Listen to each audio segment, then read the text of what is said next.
Ever felt that chill creeping up your spine when the house goes quiet? When the shadows seem to move, and every sound feels wrong? Tonight, we're diving deep into the darkness, into worlds where evil hides behind the silence and fear breathes down your neck. From cursed videotapes to haunted souls, these stories will make you think twice before turning off the lights. So grab your blanket, lock your doors, and don't look behind you, because this is the top 10 horror movies that will terrify you when alone. 1. The Conjuring, 2013. A family moves into an old farmhouse, only to awaken something that was never meant to be disturbed. It always starts quietly, doesn't it? A family searching for peace, for space, for a new beginning. The Perrons thought they'd found it, an old farmhouse in Rhode Island, surrounded by fields and open sky. But the thing about old houses is, they remember. Every laugh, every scream, every death. The walls hold secrets, and some of them refuse to stay silent. On the first night, it was nothing, a door creaking open, the faint sound of children's laughter echoing from nowhere. Then came the bruises, cold drafts that seemed to follow, a foul smell that lingered only in certain rooms. The kind of small, unexplainable things you try to ignore, until you can't anymore. Carolyn, the mother, was the first to feel it, a heaviness pressing on her chest at 3:07 a.m. every night. The clock always stopped at that time, as if time itself froze to let something through. The children began playing a game called hide and clap, harmless fun, until the clapping started on its own. From the shadows, from the closet, from inside the walls. Imagine standing in a dark hallway, blindfolded, and hearing two faint claps right behind you. That sound, so innocent, yet so mocking, became the heartbeat of their terror. When Ed and Lorraine Warren arrived, they didn't just see a haunting. They felt a darkness that was ancient, malicious, patient. Lorraine, the clairvoyant, could sense the thing feeding on the family's fear, growing stronger with every scream. It wasn't haunting the house, it was possessing it. The spirit of a witch who had cursed the land, swearing to drag every soul who lived there into the pit of despair she called home. The nights grew longer. The walls shook with invisible rage. Carolyn's body became a vessel, her eyes no longer her own. The house wanted her, her warmth, her love, her life. The Warrens fought with prayers, faith, and desperation, but even faith trembles when it faces true evil. And when the silence finally came again, it wasn't peace, it was the house waiting, listening, breathing, because evil doesn't die, it sleeps, waiting for someone else to move in, to make the same mistake, to believe they're safe. So the next time you hear a sound in the dark, a whisper, a knock, or maybe just a faint clap, don't tell yourself it's the wind.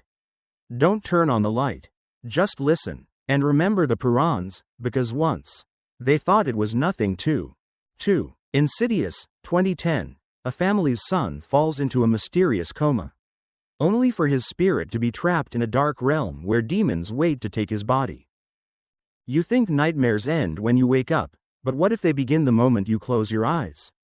Insidious doesn't just haunt houses, it haunts sleep itself. It begins quietly, with a loving family moving into a new home, laughter echoing through freshly painted rooms. But peace never lasts long in horror stories, does it? Especially when something unseen starts watching from the corners. One night, young Dalton hears a noise in the attic, the kind of sound you tell yourself is just the house settling. But then comes the silence, the kind of silence that feels alive. Moments later, a scream. By morning, Dalton doesn't wake up. No doctor can explain why. His heart beats, his body lives, but his soul is gone. His parents, Josh and Renee, do what every parent would, they move, hoping to leave the nightmare behind. But evil doesn't care about walls or addresses. It follows. The whispers continue. The baby monitor hisses with voices that aren't human. Footsteps echo down empty hallways. And at night, Renee swears she sees someone standing behind the curtain, still as death, waiting. Then comes the further, a place beyond sleep, beyond death, a cold, endless void filled with lost souls and things that wear human faces like masks. Dalton's spirit is trapped there, wandering in darkness, and something wants his body. A demon with a face like red fire and eyes like coal. The kind of creature that doesn't need to chase you, because it already knows where you'll hide. A psychic and her team arrive, armed with candles and courage, to guide Josh into the further. It's not just a rescue, it's a descent. Imagine walking through rooms filled with whispers, photographs that move when you're not looking, and shadows that smile when you turn your back. Every corner holds a memory, twisted and wrong. Every breath feels borrowed. And then, in the blackest silence, Josh finds his son, but behind him, that red-faced demon grins, razor claws scraping the air, waiting for its chance. Because Insidious isn't about ghosts, it's about losing yourself. Literally. When the lights flicker, and you feel that twinge in your chest before sleep, remember Dalton, remember the further, because once your spirit slips too far, no one can guarantee it'll find its way back. 3. Hereditary, 2018. A grieving family discovers that their bloodline hides a terrifying legacy, one that hungers for a new vessel to carry on its curse. Some horrors don't come from outside your home. They live inside you, passed down through whispers, glances, and blood. Hereditary isn't just a movie about loss, it's a slow, suffocating descent into madness, where grief itself becomes a monster. It begins with a funeral. Annie Graham, an artist who crafts miniature models of her life, stands before her mother's coffin, her voice trembling as she says goodbye to a woman she never truly understood. But the dead don't always stay buried, and secrets, like mold, have a way of spreading. That house, filled with the scent of sawdust and grief, starts to feel wrong. Not haunted, exactly, more like watched. At night, Annie sees her mother's outline in the shadows. Her son, Peter, feels eyes on him even in daylight. And her daughter, Charlie, that strange, quiet girl who clicks her tongue when she's nervous, begins to draw things she couldn't possibly know. Then one night, on a lonely road, tragedy strikes. A single, horrific moment tears the family apart. But in Hereditary, death isn't the end of suffering, it's only the invitation. The house grows darker. Annie's models start to mirror things she hasn't yet lived. Peter hears a clicking sound in his dreams, click, click, and wakes up gasping, sweat running cold down his spine. There's something ancient moving through their grief, patient and cruel, weaving its curse through every crack in their sanity. When Annie turns to a seance for answers, she doesn't call back her daughter, she calls something else. Something that's been waiting, generation after generation, for the perfect host. Its name has been whispered before, hidden in symbols carved into walls, drawn beneath floorboards. Paimon, a king of hell, and now, it wants a body, one of their own. What follows isn't loud or bloody. It's quiet, icy, the kind of fear that crawls up your spine and sits behind your eyes. Every scene feels like a dream you can't wake from, until the nightmare becomes too real to deny.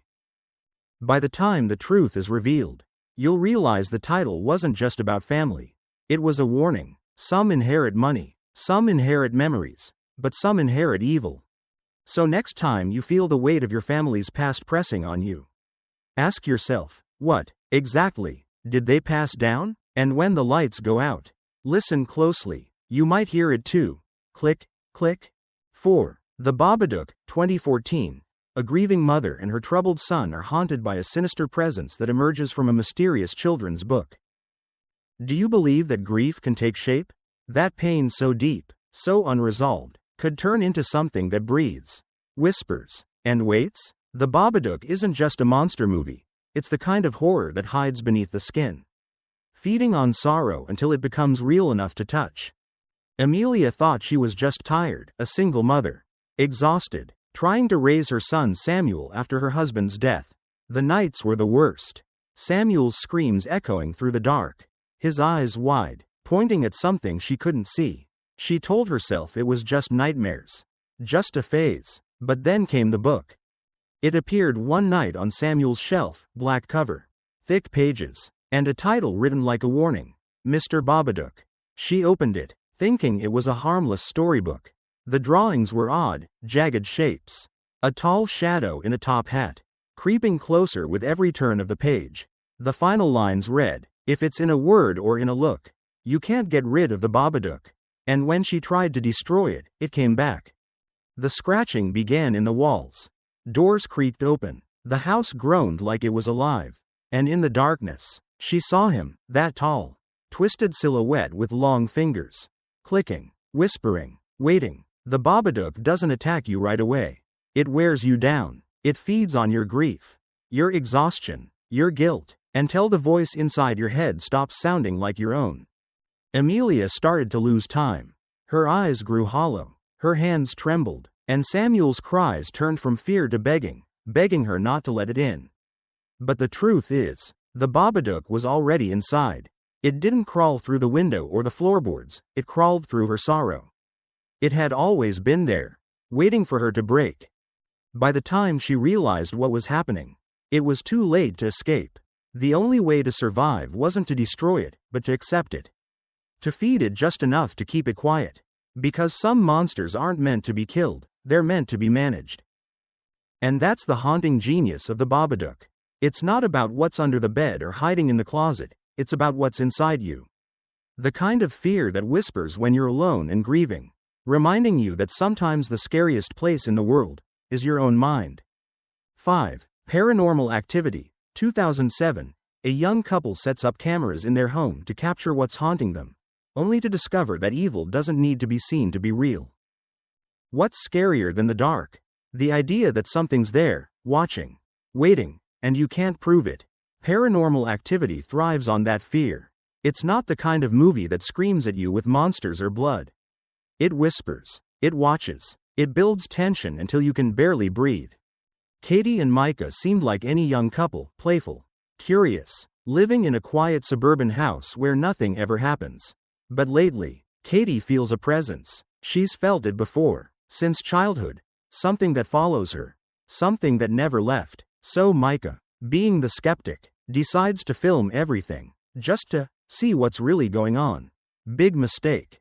At first, it's almost laughable. A door creaks open. Footsteps echo when no one's home. A shadow flickers across the wall. You think, maybe it's the wind, but every night, the camera captures something new, something bolder. Sheets moving by themselves. A whisper caught in the static. The thud of invisible footsteps coming up the stairs. You don't see the evil, but you feel it. The beauty, and the terror, of Paranormal Activity lies in its simplicity. There's no music to warn you. No dramatic cues. Just silence. And that eerie hum of the night. You watch from the corner of the room. Helpless. Waiting for the next thing to happen.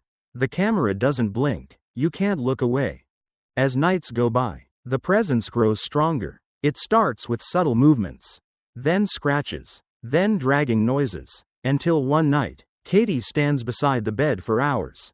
Completely still. Staring at Micah as he sleeps.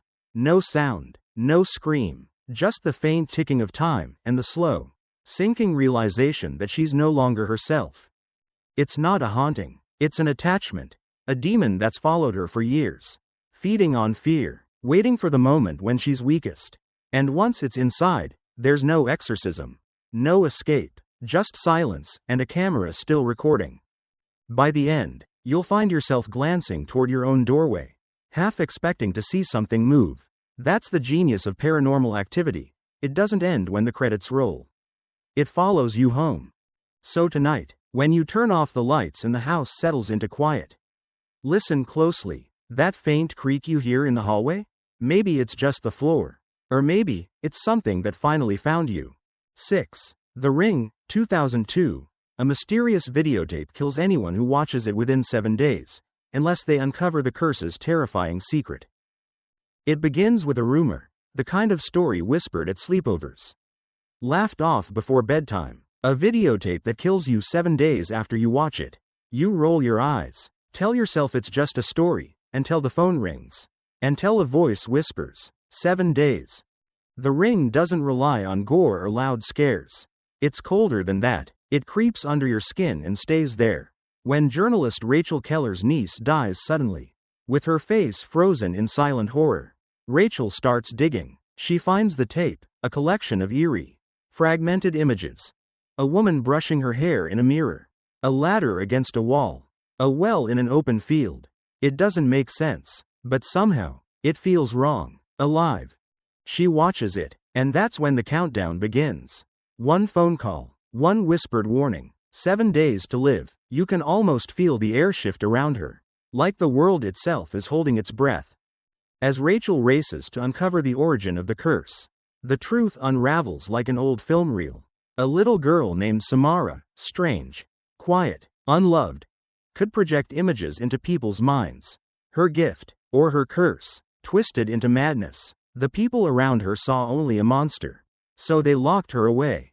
Until one day, they threw her into a well and left her there, trapped in darkness for 7 long days.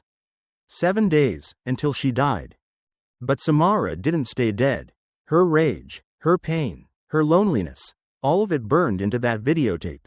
Every time someone watches, she's reborn, crawling through static, through screens, through fear itself. The closer Rachel gets to the truth, the colder everything feels. The lights flicker, the TV turns on by itself. Water drips from the ceiling, even though it hasn't rained. And then, that moment, that unforgettable moment, when Samara climbs out of the television. Her hair wet, her movements jerky, her eyes hollow. You want to look away, but you can't, because The Ring isn't just about a ghost, it's about the way horror spreads. How fear infects the curious. How you can't help but look, even when you know you shouldn't. So ask yourself, if someone handed you that tape right now, could you resist? Could you not watch it? Because the scariest part isn't what happens on the screen. It's wondering if, somewhere in the dark, she's already watching you. 7. Sinister, 2012. A true crime writer discovers old home videos that reveal a horrifying supernatural presence lurking behind a series of murders. There's something uniquely unsettling about old home movies, the flickering frames, the distant laughter, the sound of life preserved on fragile film. But what if those moments weren't memories at all? What if they were warnings? In Sinister, Ellison Oswalt, a struggling true crime writer, moves his family into a house with a dark past, though he conveniently leaves that part out when his wife asks. He's chasing inspiration, desperate for one last great book. In the attic, he finds a box of 8mm films, labeled innocently enough. Pool Party, 66. BBQ, 79. Family Hanging Out, 11. But when the projector clicks to life and the film begins to roll, what he sees is anything but innocent. Each reel starts the same, happy families enjoying their day. But then, the scenes twist into something unspeakable. A family drowned in their pool, another burned alive in their car, one hanging from a tree like macabre ornaments. There's no explanation, no warning, just the haunting soundtrack of old films spinning. But in every video, Ellison notices a shadow, a figure, pale, still, watching from the edge of the frame. He pauses the reel, zooms in, and there it is, a face that doesn't belong to this world. The ancient demon Bughul, the eater of children, hidden inside the footage like a curse that feeds on attention. Once you see him, he sees you. Once you watch, you're part of his story. Ellison becomes obsessed. Sleep fades into insomnia, nights into dread. He hears footsteps in the attic, laughter echoing through the walls, the creak of film spinning when the projector hasn't been touched. The more he watches, the deeper he's pulled in, as if the reels themselves are whispering to him, begging to be played again. And then come the children. Silent, ghostly figures caught between worlds. Victims turned servants. Their hollow eyes follow him in the dark. The truth hits too late. Every family murdered once lived in the same house as the previous victims. Each time, one child disappeared. Each time, a new film was added to the box in the attic. There's something primal about Sinister, not the loud scares or the blood, but the silence, the tension that coils tighter with every frame. It's the horror of curiosity, the price of looking too long into the dark. You can't stop watching, even when your gut tells you to. So if you ever find a box of old films sitting where they don't belong, don't press play. Don't try to understand, just leave the house, and whatever watches from the shadows, behind. 8. The Grudge, 2004. A curse born from rage traps anyone who enters its haunted home in a cycle of death and despair.